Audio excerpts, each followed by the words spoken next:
Hey guys, Kirk from Cabinet Creations. In this video, we're going to talk about the pros and cons of an open floor plan.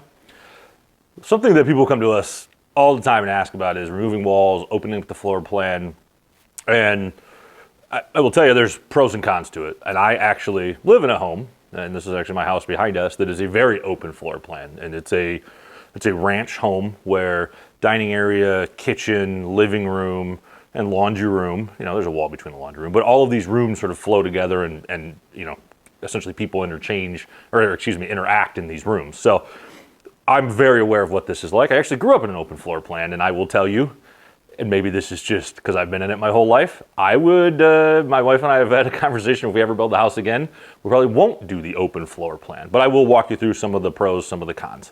First pro for an open floor plan is it does make it feel open. It does make it feel spacious. If you walk into my house or almost any open floor plan, you're going to walk in and you're going to go, man, that's a large space. Just makes the house feel bigger, makes the house feel like, man, you could have a big party and a lot of people could be in there, which has a drawback.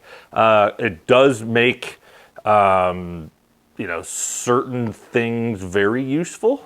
So you can get a lot of times a bigger island. And so you can get more utility out of the island, especially for entertaining. Rooms that are sort of chopped up or spaces that are chopped up, you're going to have a much smaller island. And so I get the draw to the large island. We certainly use it a ton, but we really only use it a ton when we're entertaining.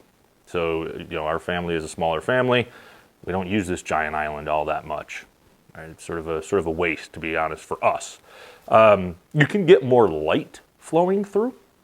So we have quite a few windows, but even if you have a few windows, when there's no walls, all that light sort of blends together and it makes the space feel much brighter, more airy. It just has a better feel as a general rule. So, now, cons. There's an utter lack of privacy. So in my house where all of these rooms are connected, if two people are talking in the kitchen and two people are talking in the living room, they're all talking. There is no privacy. With that, it's very loud. So if two people are talking in the kitchen and two people are talking in the living room, and then two people are talking in our eat-in area that's in that area or attached to that space, it's loud. And there's the thing that happens. There's this thing that happens where if you got three groups of people talking, they just all sort of start talking louder, not conscientiously, but a seventh person walks into that space and they're like, "Why is everybody yelling?" And it does get very loud. I deal with this all the time. My wife's family comes over and three different groups of conversations going on, and I'll walk in and I'm like, why is everybody yelling? And so if you want quiet, if you want peace, it is not great for that. So I talked about the entertaining piece. People come in and they sort of feel like, oh man, this is a great space to be around. I will also tell you, you will have, if you entertain and you have essentially, so we have a basement where people can go as well. But what happens is everybody sort of congregates in this space, and you will literally have, we'll have big birthday parties and things like that. We'll have 30, 40 people standing in this space because it's just available. And, it's not the worst thing in the world, but you're like, hey, the rest of the house is available. Where I've been in homes where you have the rooms chopped up and people go and find places to be, and you can spread people out and you can use the basement, you can use other spaces. But you just have this giant open room and magically 30, 40 people are just standing in it. And you're like, no, guys, go other places. We have other places to go.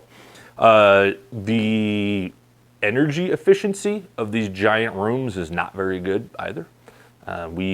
Me and my wife discuss this all the time. Our HVAC unit, whether it's for AC or heat, feels like it is always running.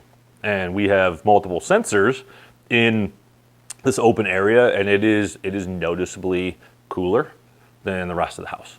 So the bedrooms, we have sensors in there as well. And we sort of did it to test. And yeah, there's a reality that that big open space is much harder to keep heat in, which is always cooler, which then always runs the AC. So anyhow, these are just pros and cons that I have experienced. I'm sure you could go do some research online. Maybe there's some other pros and cons, but we have definitely experienced this.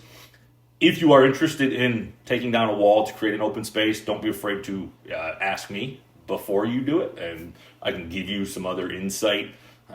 But anyhow, I hope this video was helpful if you're thinking about it. If you guys have any questions about remodeling, if you have any questions about your project in general, reach out to us, give us a call. We're happy to help. Thanks, guys.